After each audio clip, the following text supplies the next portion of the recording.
Have you ever known something felt just right, but the timing never seemed to line up for you? Why does the body sense timing before logic can understand it? The body picks up on timing because readiness is something you feel, not something you rationalize. Your capacity builds gradually, and your body senses when the conditions are aligned, even before your mind catches up. So trust that physiological sense. It's the first sign of true timing. So, how do we recognize timing signals? When the timing's off, you'll often feel hesitation, but without fear, like something just won't click. When it's right, there's a clean, calm forward motion. It's not a rush, it's just a subtle, steady readiness where you no longer need to push. So, are there any tools for us if we can't seem to get timing to line up and things just seem like we have to force them? Are there any tips that you can give us to help us understand timing when we just can't seem to get it right? When timing feels forced, pause. Instead of pushing harder, check your body's state. Are you bracing or are you steady? If it's not lining up, it may mean capacity isn't there yet. A simple tip, wait for the moment when your body feels more open than resistant.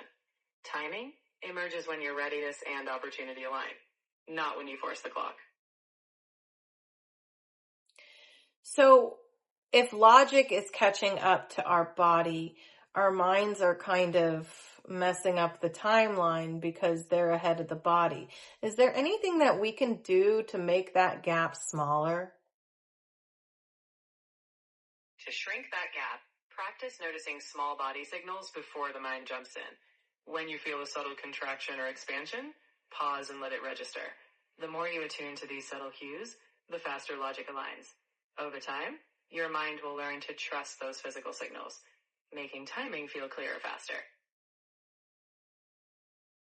So timing is all about letting the body lead, but the problem is we let our minds lead. So how can we get into a practice of taking that pause and allowing the body to lead? So we get into trouble because we need to let our body lead, but unfortunately, more times than not, we're stuck in our heads in cycles of overthinking. So how do we get past that? We've come to find that our story is our survival, even though we don't need it anymore.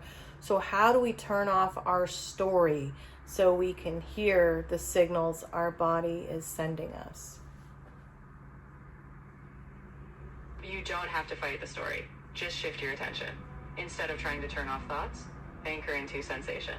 What's happening in your breath, your chest, your gut. The moment you notice what your body feels, even for a few seconds, you step out of the overthinking spiral. The more often you pause and feel, the more the story quiets on its own. So it really starts with awareness. We need to be aware that we're in this overthinking cycle, and then we just need to stop. Take the pause, take the breath, take the breath, and then listen to what the body is already telling us. It sounds so simple, but it's really hard for us. Is there anything that you haven't already said that you know that might be like a secret for us? Here's the hidden gem. Your body doesn't need you to get rid of the story. You can have thoughts in the background and still feel. The key is to let the body's signals run parallel. Let the mind chatter if it must, but keep a portion of your awareness on sensation. It's not about turning off thoughts. It's about letting the body's clarity exist alongside them. So it's not about turning either one off, both are necessary, but it's more about proportioning it correctly. You know, a certain amount to thoughts and a certain amount to the body. And right now we're lopsided in our mental activity because our physical activity is slowed. Would you say that's accurate? Yes, that's spot on. We've leaned heavily into mental real estate while the body's signals get drowned out.